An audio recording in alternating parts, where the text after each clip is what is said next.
Todos esses arquivos que investiguei, cada caso, cada mistério, cada passo dado à beira do desconhecido, nada foi realmente resolvido.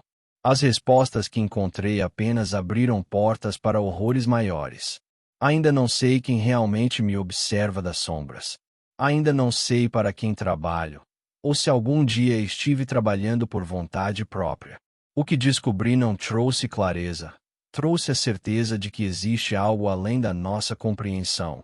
Algo antigo, silencioso e paciente.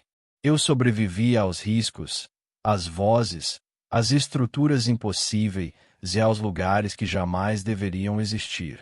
Carrego marcas que não aparecem nos relatórios e memórias que não ouso registrar nos arquivos. Mas parar não é mais uma opção. Há muitos documentos ainda selados.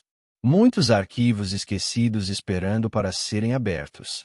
Mistérios que ninguém conseguiu explicar. E talvez ninguém devesse. Eu continuarei. Porque agora sei que as respostas existem. E seja o que for que esteja me observando, eu vou encontrá-las. Arquivo 811. O sussurro de Ventralis. Os primeiros registros datam do final dos anos 80. Uma vila rural isolada, cercada por florestas e colinas áridas. Consta em relatórios antigos que Ventralis foi evacuada após um deslizamento de terra. Mas não há nenhum registro sísmico, nem indício de atividade geológica. Nos documentos, o motivo oficial era outro. Fenômenos acústicos anômalos. Palavras vagas. Mas entre as pastas perdidas, encontrei algo mais. Um diário militar, datado de 1989, com a frase final sublinhada em vermelho. O som não vem do vento. Ele imita quem o escuta. O caminho até lá não existe mais nos mapas. A floresta parece engolir a estrada antiga. Apenas postes quebrados e letreiros enferrujados com palavras apagadas. Quando o carro passou da última curva, o rádio começou a chiar. Entre as interferências, uma voz baixa, como um eco infantil, murmurava sílabas sem sentido. Estacionei na entrada da vila. Casas tomadas por musgo, janelas quebradas e fios pendendo como teias. Tudo estava em silêncio. Mas, às vezes, o silêncio parecia respirar. No centro da vila, encontrei uma torre caída, um antigo sino de aviso, rachado ao meio. No chão, placas espalhadas com frases gravadas à mão. Não repita o que ouve. Feche os ouvidos quando o vento mudar. Dentro da antiga escola municipal, havia uma sala intacta. Nas paredes, microfones e fios cortados, como se ali tivessem feito gravações experimentais. Em uma das mesas, encontrei uma fita marcada com o símbolo de triângulo invertido e a palavra Protocolo Eco. Ao reproduzir, ouvi passos, respiração. E então, uma voz idêntica à minha dizendo: "Não está sozinho. Está." Soltei o gravador imediatamente. O som continuou, mas o aparelho estava desligado. Na lousa, escrito com giz branco, as vozes copiam. As cópias chamam. Encontrei arquivos médicos. Todos os habitantes que permaneceram relataram o mesmo sintoma: insônia auditiva. Mesmo em silêncio total, ouviam frases curtas, geralmente os próprios nomes, ou palavras familiares, ditas com entonações diferentes. Um documento datado de abril de 1989 detalhava a última operação no local. Militares instalaram sensores de som subterrâneo e detectaram vibrações com estrutura linguística a 40 metros de profundidade. Pouco depois, perderam contato. O relatório termina abruptamente com uma nota escrita à mão. Eles estão falando conosco de baixo para cima. A entrada da mina de Ventralis estava oculta por raízes e pedras. No chão, trilhas de cabos de gravação corroídos. O ar era frio e denso, e o som do vento parecia sussurrar palavras que mudavam cada vez que piscava.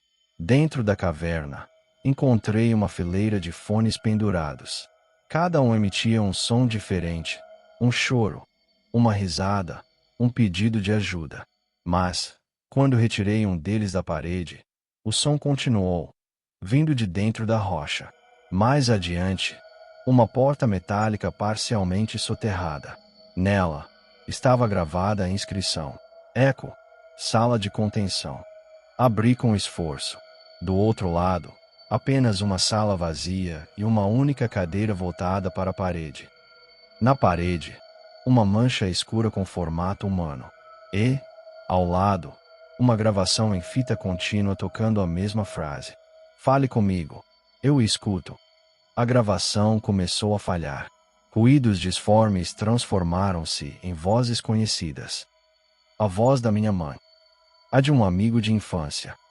Todas repetindo as mesmas frases que eu pensava, segundos antes de pronunciá-las. Olhei para trás e vi algo emergindo da escuridão. Uma forma translúcida, feita de som e poeira. As paredes tremiam, vibrando com uma frequência tão baixa que senti o peito vibrar. Tentei correr, mas o som me chamou pelo nome. A voz era minha. Não fuja de si mesmo. Não lembro como saí da caverna.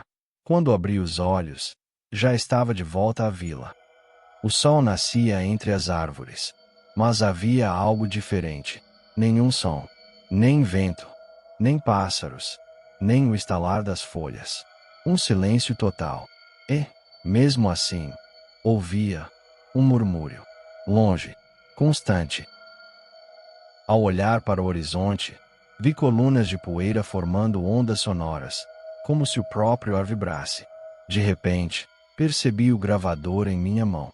A luz vermelha piscava, sem que eu tivesse ligado. Reproduzi o áudio e ouvi minha própria voz dizendo: Arquivo 811.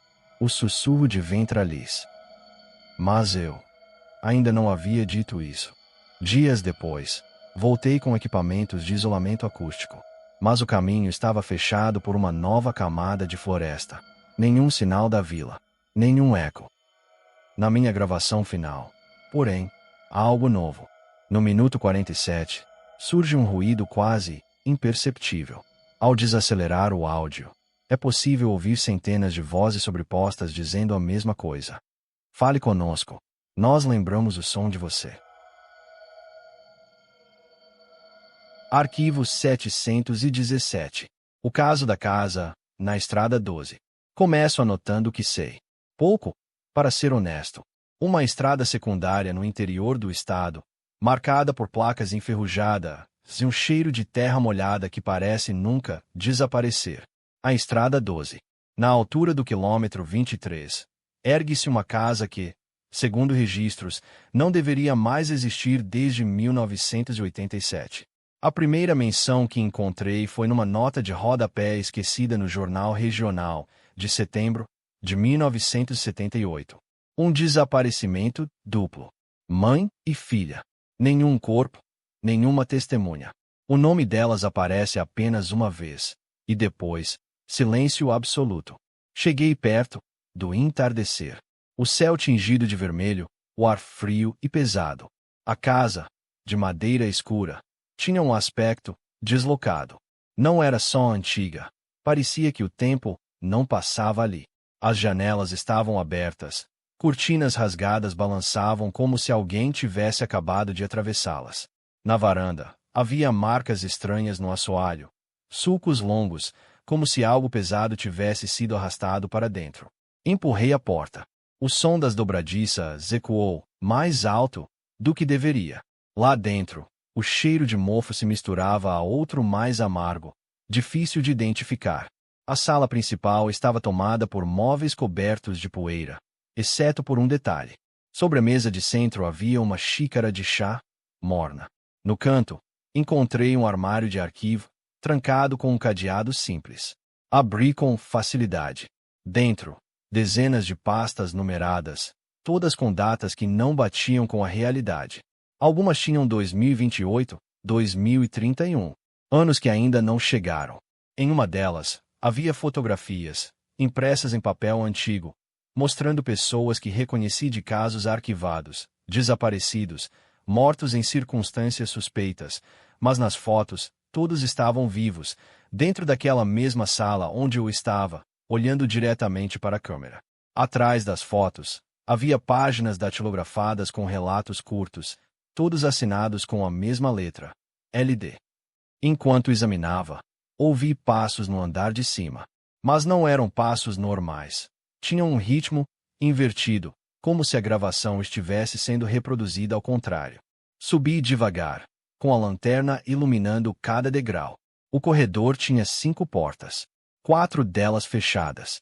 A única aberta revelava um quarto infantil. Bonecas espalhadas, papel de parede azul desbotado, uma cadeira de balanço no canto. A cadeira se movia sozinha. Não rápido, apenas o suficiente para indicar que alguém esteve sentado ali há pouco. Na parede, um calendário parado em 12 de março de 1987. Data do desaparecimento da mãe e filha mencionadas no jornal. Atrás do guarda-roupa, percebi um painel solto. Puxei e encontrei um espaço estreito, como um corredor secreto. O cheiro lá dentro era mais forte, quase impossível de suportar. Segui agachado, até que o corredor terminou em uma sala pequena, iluminada apenas por velas presas no chão. No centro, havia uma mesa com um gravador de fita. A fita rodava sozinha, mas não havia som. Quando me aproximei, percebi que a fita estava girando para trás, rebobinando, mas mesmo assim, uma voz sussurrava meu nome. O gravador parou de repente, e todas as velas apagaram ao mesmo tempo. Dei meia volta e voltei ao corredor. Mas quando cheguei à porta do quarto infantil, não havia mais escada. O corredor agora se prolongava em uma escuridão infinita. Atrás de mim, ouvi o som de algo arranhando o chão, lento, contínuo, aproximando-se. Corri. Não sei por quanto tempo. Não havia janelas, portas, nada. Apenas o som cada vez mais próximo. Até que tropecei e caí. Quando levantei a cabeça, estava na varanda da casa. O céu já estava completamente escuro. Olhei para trás.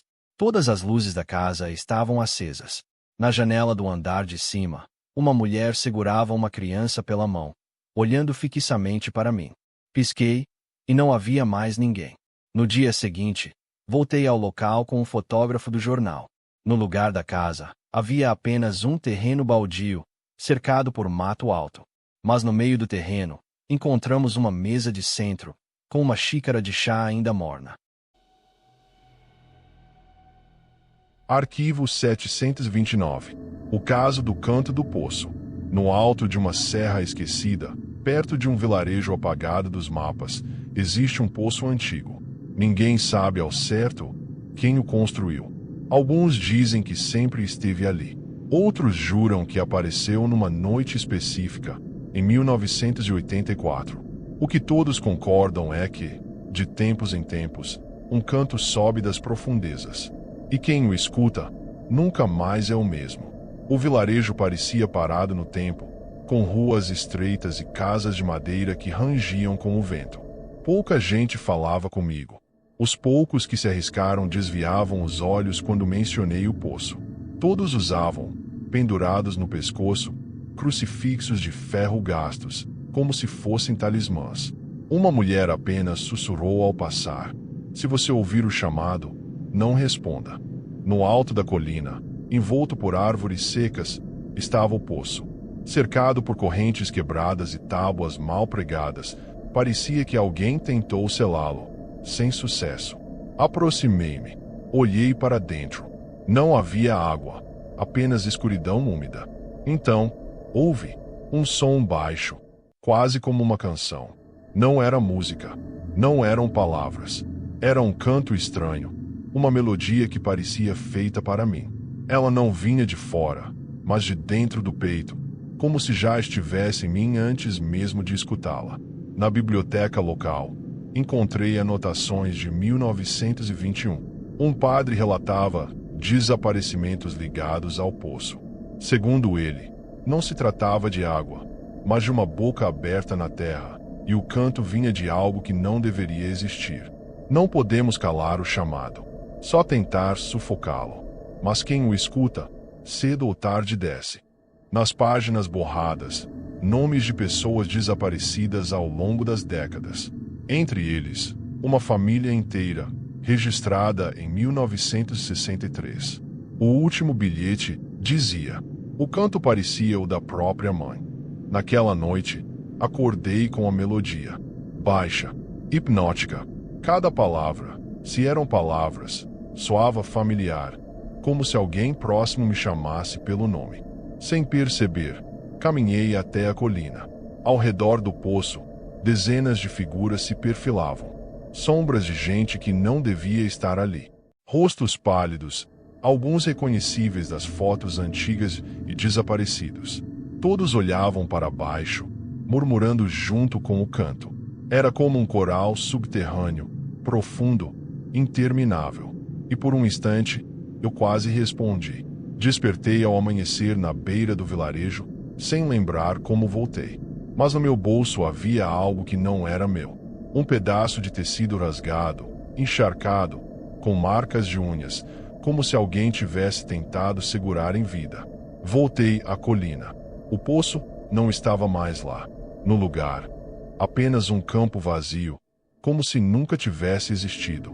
Mas quando o vento soprou entre as árvores, ouvi de novo, baixo, distante, um canto, e dessa vez, parecia sussurrar o meu nome. No outro dia saio para verificar com os moradores e todos negam qualquer ligação, mas continuam carregando crucifixos de ferro. Viajantes relatam, até hoje, ouvir uma canção desconhecida durante a noite, em meio à serra coberta de neblina.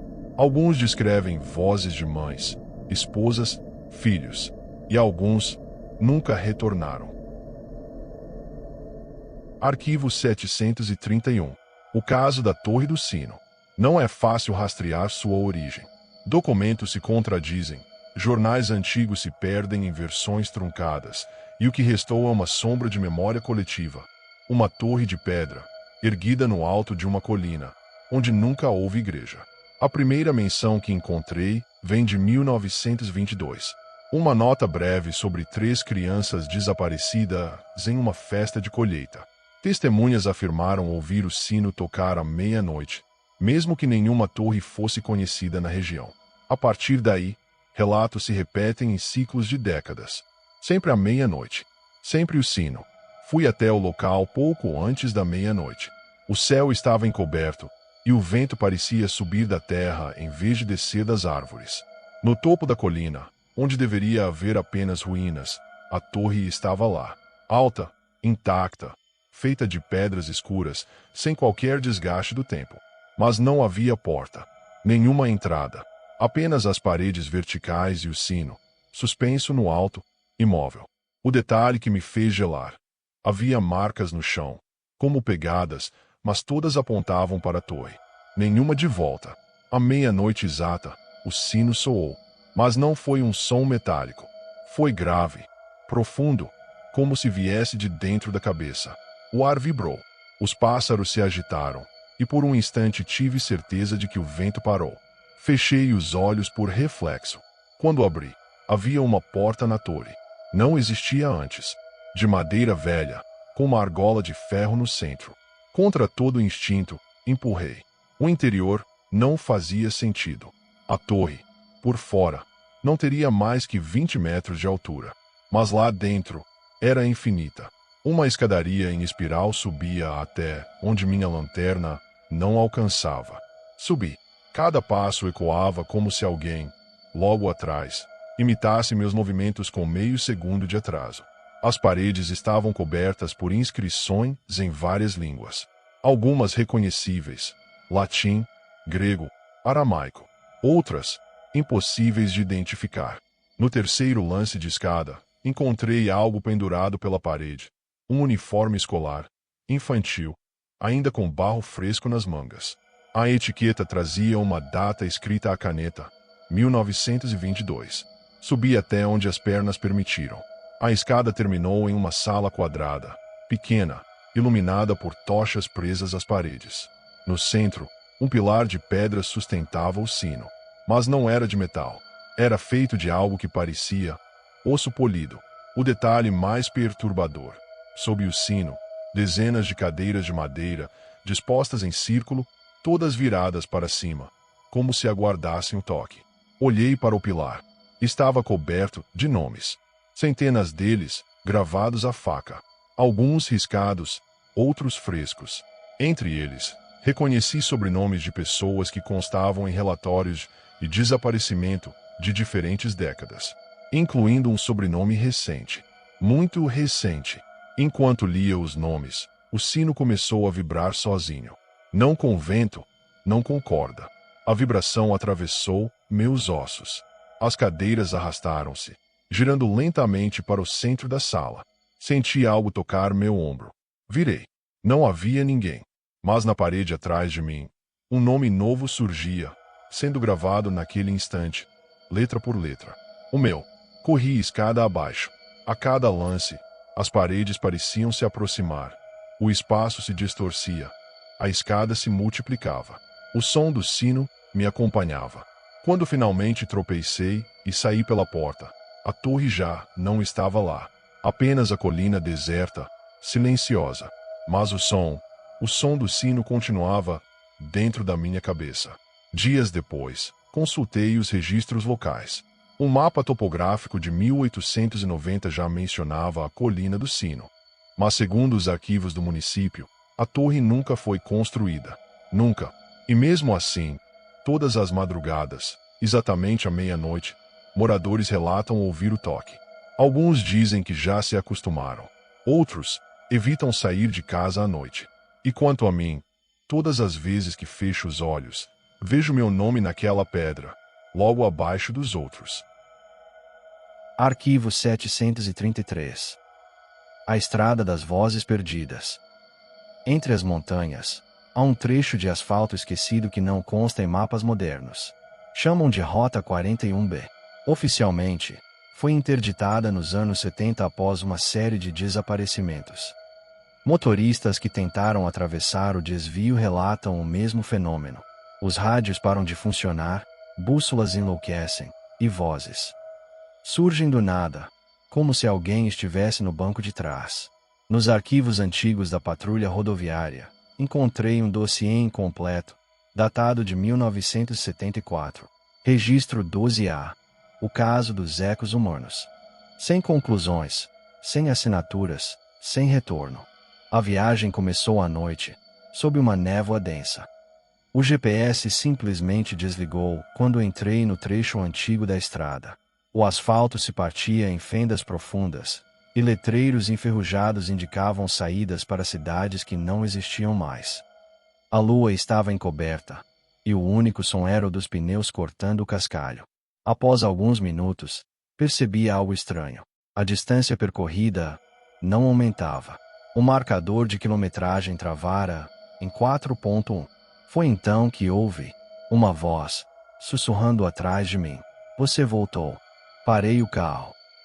No acostamento, um veículo antigo coberto de musgo. As portas abertas, faróis quebrados. No banco do passageiro, uma fita cassete. O rótulo quase ilegível dizia: Relato número 3, trecho norte. Coloquei no toca-fitas do carro. Ruído estático. Depois, uma voz feminina, assustada. Eles chamam pelo nome. E quando você responde, não é mais sua voz que volta. A gravação terminou abruptamente com um som metálico, como unhas arranhando o microfone. No retrovisor, juro ter visto uma silhueta atravessando a estrada, mas quando olhei para trás, não havia nada. Mais adiante, encontrei um marco rodoviário tombado, quilômetros 4.1. O mesmo número no qual o carro insistia em permanecer. O vento parou completamente. Até o som do motor parecia abafado, como se estivesse sendo absorvido. Caminhei até o acostamento. No chão, dezenas de fitas cassete idênticas, todas quebradas, com trechos de vozes gravadas em sobreposição. Gritos, risadas, choros e algo que parecia alguém repetindo frases de motoristas desaparecidos. Então percebi. As vozes estavam me imitando. Cada passo que eu dava, uma segunda voz o repetia, meio segundo depois. Seguindo o som, Encontrei uma antiga cabine de pedágio. As janelas estavam estouradas, mas dentro havia um rádio de ondas curtas, ainda funcionando. No visor, uma frequência fixa, 41.1 MHz. Dei play. Ruídos.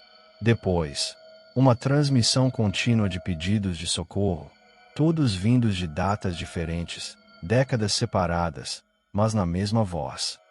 Entre os pedidos, uma mensagem repetia em loop: se você ouviu, desligue o motor. Ande. Não olhe para trás. O rádio desligou sozinho. E o reflexo no vidro da cabine mostrou algo que eu não tinha coragem de virar para ver. Uma silhueta parada exatamente atrás de mim, imóvel, respirando. Corri de volta ao carro. A estrada parecia igual, em todas as direções. Dirigi sem parar por horas, mas a cada curva, o mesmo marco, quilômetros 4.1. Parei o carro e saí. As vozes agora vinham de todos os lados, misturadas com o som do vento. Algumas sussurravam meu nome. Outras riam. Quando olhei para o horizonte, vi o que parecia um mar de pessoas caminhando lentamente pelo acostamento. Mas sem rosto. Sombras em movimento, como se o tempo as tivesse apagado. A última coisa que lembro foi o som de uma buzina ao longe e a certeza de que alguém, ou algo, estava no banco do passageiro. 3 dias depois, uma equipe de busca encontrou o meu carro, vazio, na entrada da antiga Rota 41B. O marcador travado em 4.1. Dentro, apenas uma fita cassete. Sem rótulo. A gravação continha 12 minutos de estática, até que, ao final, uma voz distante murmurava: você voltou. Ninguém mais conseguiu reproduzir o áudio depois disso. E, curiosamente, a estrada foi coberta por uma nova camada de asfalto, sem registro oficial. Mas toda vez que passo por ali, o rádio muda sozinho para a frequência 41.1 MHz.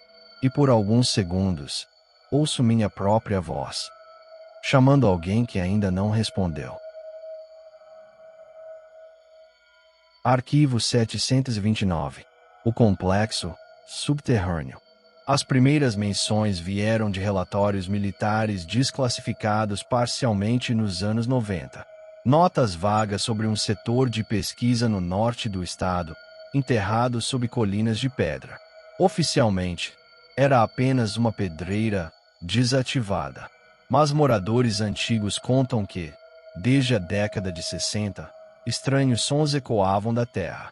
Avistamentos também foram registrados, colunas de luz azul emergindo do chão, vozes metálicas na madrugada, em algumas ocasiões, animais encontrados parados, petrificados em pleno campo, como se o tempo tivesse sido suspenso.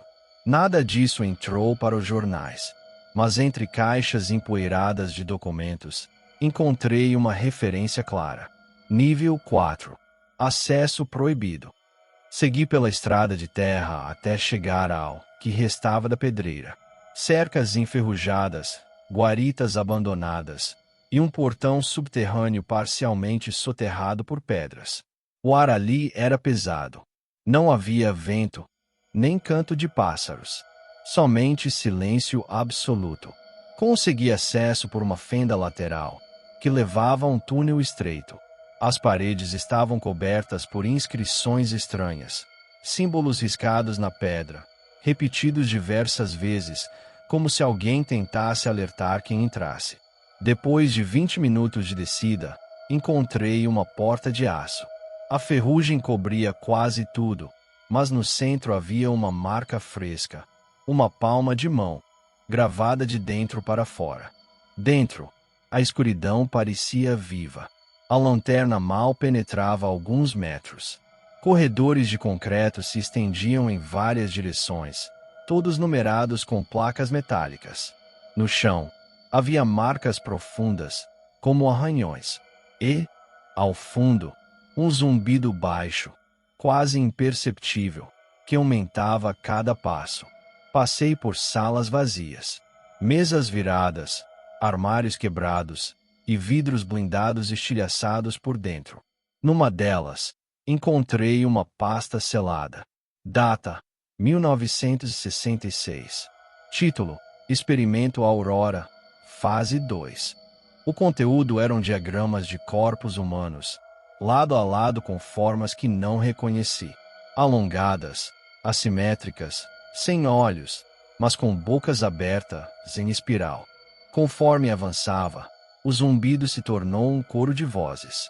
Não vinham dos alto-falantes quebrados, mas das próprias paredes. As luzes de emergência piscaram. Por alguns segundos, vi silhuetas caminhando pelos corredores, mas quando a claridade voltava, não havia nada. Uma das portas estava entreaberta. Atrás dela, um dormitório com beliches enferrujados. Na parede, um calendário parado em abril de 1972. E acima dele, escrito à mão, repetidas vezes: "Não olhe para o teto." Instintivamente, olhei e vi marcas negras correndo pelas vigas, como sombras tentando descer. Desci até o último nível indicado nos relatórios. As portas de aço estavam retorcidas, como se algo tivesse forçado a saída.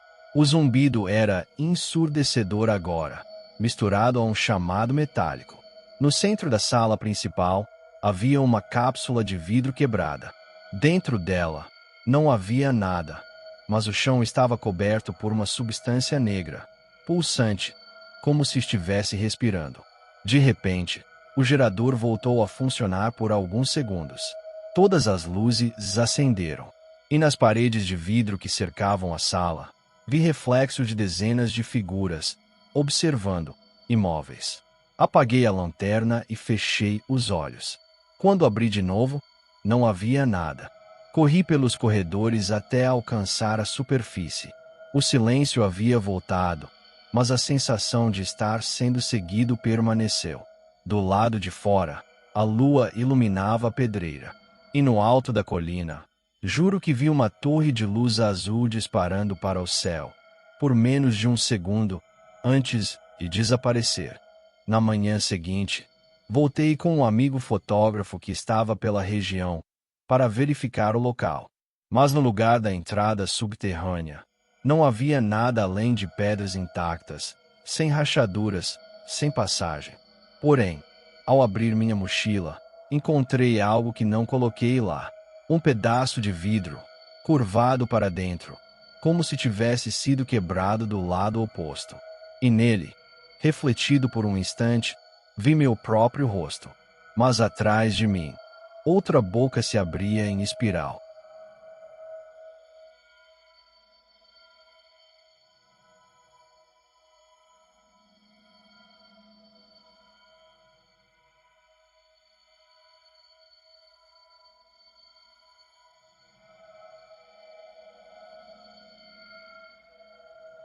Arquivo 742. O farol que surgia onde e não havia mar. As primeiras referências apareceram em registros de vigilância aérea. Relatórios descrevendo uma estrutura luminosa, alta e estreita, vista por pilotos durante voos noturnos sobre vales secos e regiões distantes do litoral. Oficialmente, tratou-se de anomalias atmosféricas, mas fotografias borradas mostravam algo sólido. Uma torre com janelas circulares, pulsando luz branca, como um farol. No meio de campos áridos, vi depoimentos antigos de viajantes. Histórias sobre uma luz que surgia ao longe, guiando quem estava perdido. Alguns seguiram a luz. Poucos voltaram. Entre caixas esquecidas em um depósito, encontrei um documento marcado somente como estrutura intermitente, não se aproximar. Segui pelas trilhas solitárias até o local marcado no documento. O vale era seco, desolado, cortado por pedras retorcidas pelo tempo. O silêncio ali não era natural. Não havia insetos, nem vento. O ar parecia parado, como se o mundo prendesse a respiração. No centro do vale, o chão estava queimado, um círculo perfeito. E sobre ele, nada, nenhuma construção. Mas meus instrumentos registravam luz. Uma luz que meus olhos não viam. Conforme o sol desaparecia, o círculo começou a brilhar. Linhas finas emergiram do chão, formando uma silhueta vertical. E então, por um instante, o farol apareceu. Alto, estreito, feito de um material semelhante a vidro escuro. Parecia vibrar, como se existisse e não existisse ao mesmo tempo. Quando pisquei, ele já havia sumido. Esperei no vale até a madrugada. Às 3h17, o chão tremeu levemente. A luz voltou. Desta vez, a estrutura permaneceu. Aproximei-me. A superfície do farol era lisa, quente, e parecia pulsar como um organismo vivo. Havia uma porta, ou algo parecido com uma abertura circular, brilhando por dentro. Ao encostar, senti um impulso, não físico, mas como um pensamento que não era meu. A porta se abriu. No interior, não havia escadas nem corredores. Somente um espaço vazio, iluminado por um brilho suave que não lançava sombras. No centro, um pedestal com um objeto cilíndrico translúcido, como uma lente. Quando toquei nela, ouvi vozes, chamados curtos, repetitivos, ecoando em várias direções. Mas o farol estava vazio. A luz do interior mudou. Projetei sombras na parede, não minhas. Silhuetas andavam em círculo, como se realizassem algum tipo de ritual, silencioso. Não tinham feições. Eram altas, magras, com braços longos demais. Os movimentos eram suaves, quase elegantes.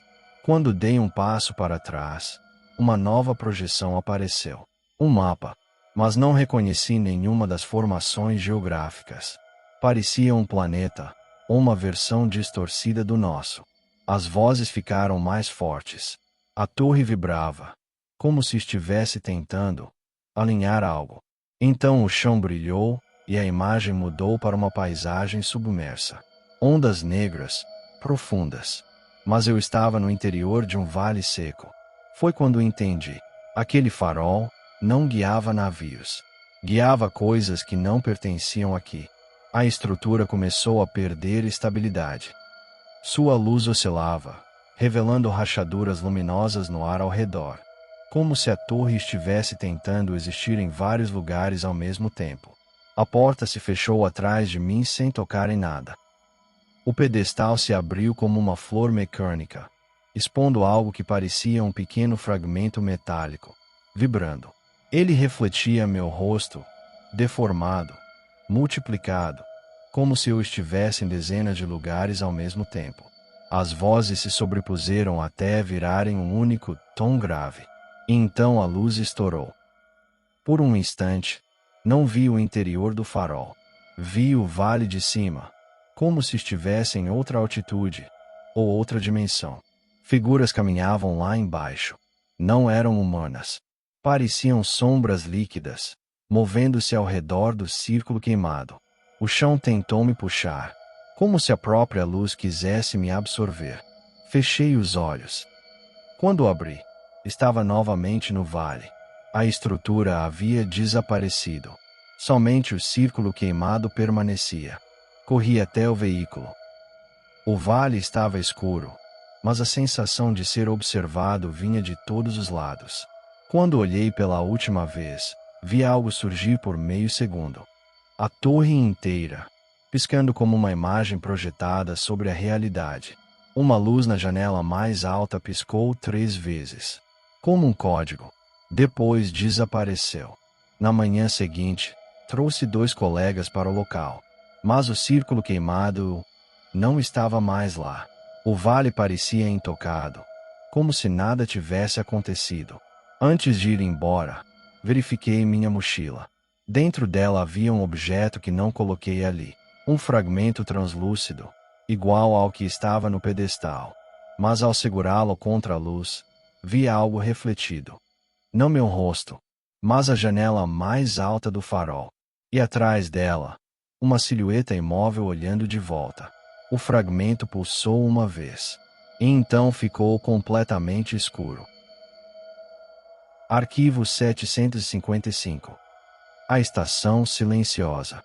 Relatórios ferroviários datados de 1971 mencionam uma estação experimental, nos limites de uma serra esquecida, construída para testes de transporte automatizado. Mas o projeto foi interrompido após uma sequência de desaparecimentos. Não houve registro de corpos. Apenas trens, que chegavam vazios. Disse que, às vezes, quem mora próximo das montanhas ainda ouve o apito, mesmo que os trilhos tenham sido removidos há décadas. E há algo mais curioso. Nos documentos que encontrei, não consta em nenhum mapa, mas aparecem transcrições de transmissões de rádio ferroviário, como estação ativa, mas sem condutor. Segui por uma estrada de cascalho até onde os mapas digitais se tornavam borrões. A neve fina cobria o chão, e a linha do horizonte desaparecia entre nuvens baixas. Os trilhos reapareciam entre pedras, retorcidos, enferrujados e ainda frios ao toque. Um vento constante fazia o som do metal vibrar, como se algo estivesse se aproximando. A antiga plataforma era apenas uma sombra de madeira partida. No letreiro caído, umas palavras quase apagadas, mal dava para identificar. E no meio do nada, um relógio de parede ainda funcionava, com os ponteiros girando. A porta principal estava travada, mas consegui forçar a entrada. O ar cheirava a ferrugem e ozônio, o mesmo cheiro que se sente antes de uma tempestade elétrica. Nos corredores, postéres desbotados de campanhas ferroviárias, mas os rostos das pessoas haviam sido riscados. Havia uma central de controle com equipamentos antigos, ainda acesos. As luzes piscavam sozinhas, reproduzindo um padrão intermitente. 3 piscadas curtas, 2 longas, 3 curtas. Um sinal de código Morse. Traduzi. Trem. Ainda. Em curso. Mas no monitor, só estática. E por um instante, vi uma silhueta cruzar a imagem. Algo comprido, humano, mas rápido demais para ser humano. Pisei novamente na plataforma. A neve agora caía mais forte. Foi quando ouvi o som de um apito distante, baixo, contínuo. Os trilhos começaram a vibrar. Um feixe de luz surgiu na curva, mas nenhum som de motor, nenhum condutor. Um trem se aproximava. Completamente silencioso, transparente, quase espectral. E quando passou diante de mim, pude ver figuras sentadas nas janelas, imóveis, como sombras projetadas. Em um dos vagões, uma criança encostou o rosto no vidro e sussurrou algo que consegui entender. Não perca o trem. Depois, tudo desapareceu. Voltei para dentro, tentando entender o que havia visto. No rádio da central, um ruído repetia a cada minuto. Gravei e desacelerei o áudio. Era uma voz. O trem nunca parou. Não havia destino, apenas retorno. Em uma das gavetas, encontrei um diário de bordo datado de 1969. O último registro dizia: tentamos desligar os trilhos, mas eles continuam acesos à noite. E ao final da página, o mesmo símbolo que vi gravado na porta: um relógio sem ponteiros. Pouco depois da meia-noite, as luzes da estação se acenderam sozinhas. O relógio, que girava ao contrário, parou. O rádio ligou, novamente. A voz agora era clara. Próxima parada. Os trilhos começaram a brilhar.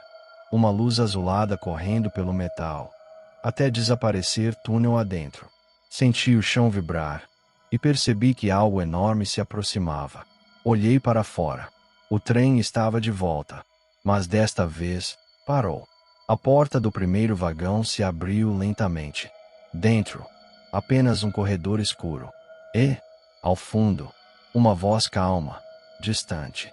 Seu bilhete já foi carimbado. Não entrei. Fechei os olhos e esperei até o som do trem sumir.